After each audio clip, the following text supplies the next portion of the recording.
Imagine coming home early from a business trip with a bouquet of flowers in your hand, only to walk in and hear your wife in the shower with another man. What would you do? Let me tell you what happened. I wasn't supposed to be home until tomorrow night. My site inspection wrapped up a full day early, so I decided to surprise my wife. I didn't call or text. I just grabbed a coffee, drove the 3 hours back, and even stopped to buy a bouquet of lilies, her favorite. I didn't park my truck in our driveway. My diesel engine is loud, and I didn't want to ruin the surprise before I even reached the porch. I parked 2 streets over and walked to our house through the back alley. As I stepped onto our backyard lawn, I glanced up at the massive window of our master bedroom. A wave of ice-cold panic washed over me. What if she looked out? If she saw my silhouette crossing the grass, the surprise would be over. I froze in the shadows behind a large tree, holding my breath. Nothing. The lights were on, but the curtains were drawn tight. I used my spare key on the back door and entered the kitchen like a ghost. But the second I stepped inside, I knew I didn't need to be quiet. I could hear the sound of the shower blasting from upstairs. I also heard laughter, my wife's laughter, and a man's voice answering her. I started moving up the stairs. I know every inch of this house, but my heart was hammering against my ribs. There's a step on our staircase, the 5th one from the top. It's about a half-inch higher than the rest, a tiny mistake I usually avoid instinctively. But tonight, in the dark, my boot clipped the edge of it. Not loud, but it was a distinct, dull thud. Immediately, the noise from upstairs stopped. The shower was cut off. Absolute silence. I froze on the staircase. Pure rage hit me like a freight train. My brain screamed at me to storm the bathroom, kick the door off its hinges, and deal with that man using my bare hands. I stood there for 90 seconds of pure hell, holding my breath. Then I heard a whisper, my wife's voice. "Did you hear that?" A low laugh answered her. "It's an old house, babe. It's just settling." "You're paranoid." A second later, the shower blasted back on. The universe had just given me a warning shot. I took off my boots, left them on the landing, and continued up the stairs in my socks. I was going to ruin his life without throwing a single punch. I slipped into our master bedroom. Clothes were scattered everywhere on the carpet. My wife's silk robe was thrown on the bed, and next to it a pile of men's work clothes, jeans, a button-down shirt, boxers, and work boots. I didn't hesitate. I grabbed a garbage bag I had brought from the kitchen and stuffed every single piece of his clothing into it, including his boots. I reached into his jeans pocket and pulled out his wallet and his car keys. I grabbed his phone and my wife's phone right next to it. When I picked his up, the screen lit up with a notification revealing his lock screen wallpaper, a family photo. I recognized him immediately.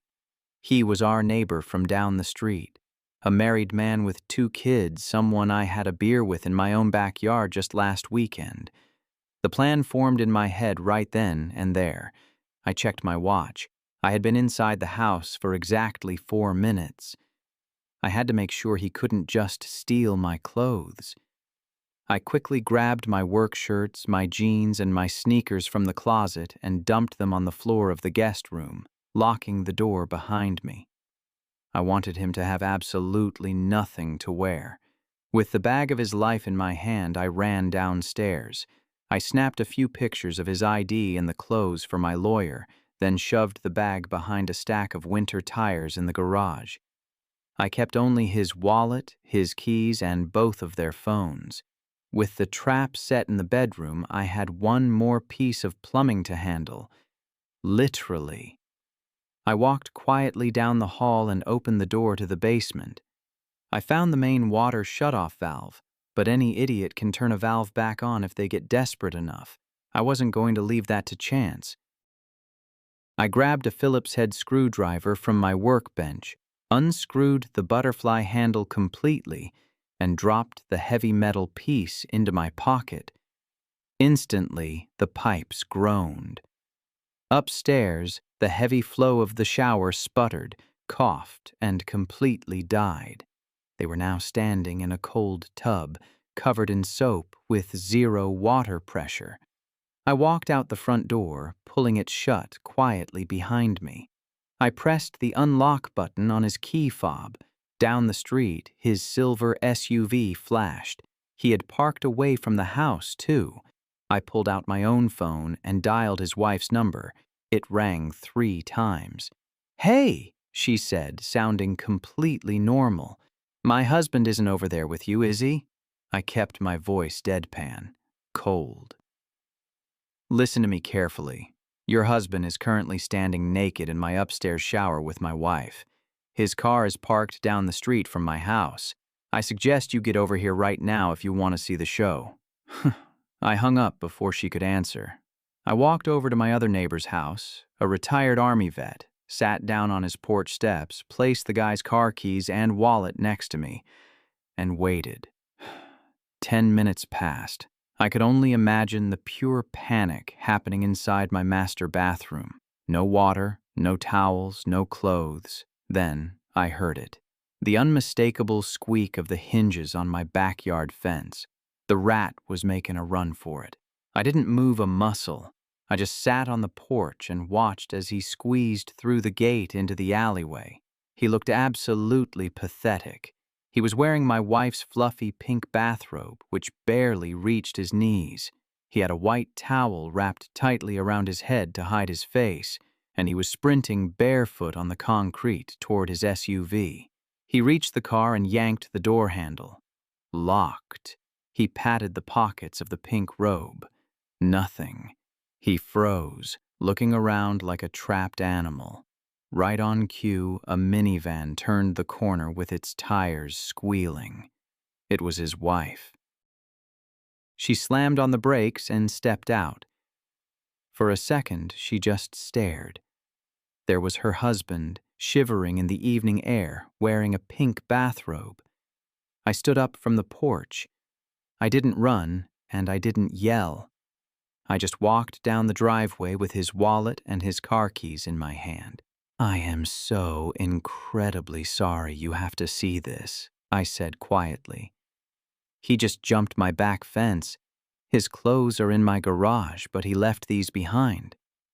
I handed her his leather wallet and his car keys. She looked down at his driver's license. She let out this scream that I'll never forget.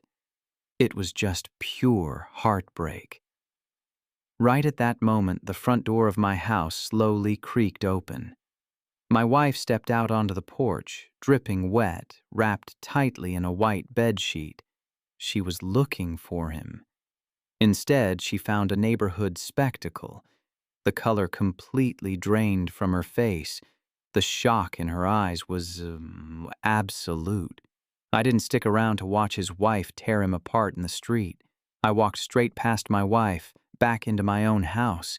I hadn't packed my bags to run away. This was my house, and I wasn't leaving until I said what needed to be said. A minute later, she followed me inside. She fell to her knees in the hallway, sobbing hysterically. "Please," she begged, gasping for air. "It meant nothing. It was a mistake. I was just stressed. Please don't do this." I stood in the kitchen, looking at the bouquet of lilies I had brought home for her. "A mistake?" I asked, my voice dangerously calm. "A mistake is forgetting to pay the electric bill.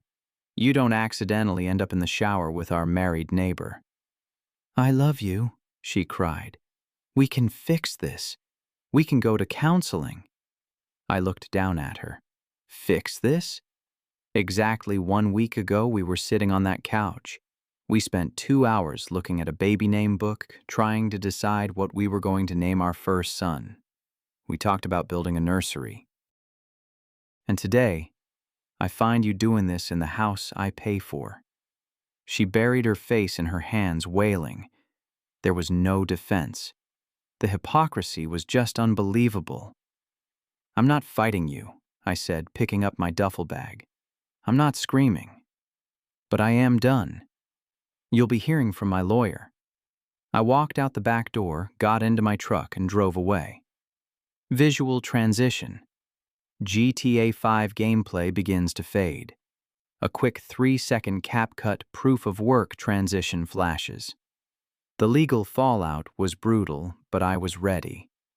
Since I had photographic evidence of his clothes, the timeline, and a neighborhood full of witnesses who saw him in the bathrobe, the divorce was swift. We lived in an at-fault state, meaning adultery directly impacted the settlement. My lawyer dismantled her completely. My 401k and my pension were completely walled off. She tried to fight for alimony, but the judge threw her request out the window. We sold the house.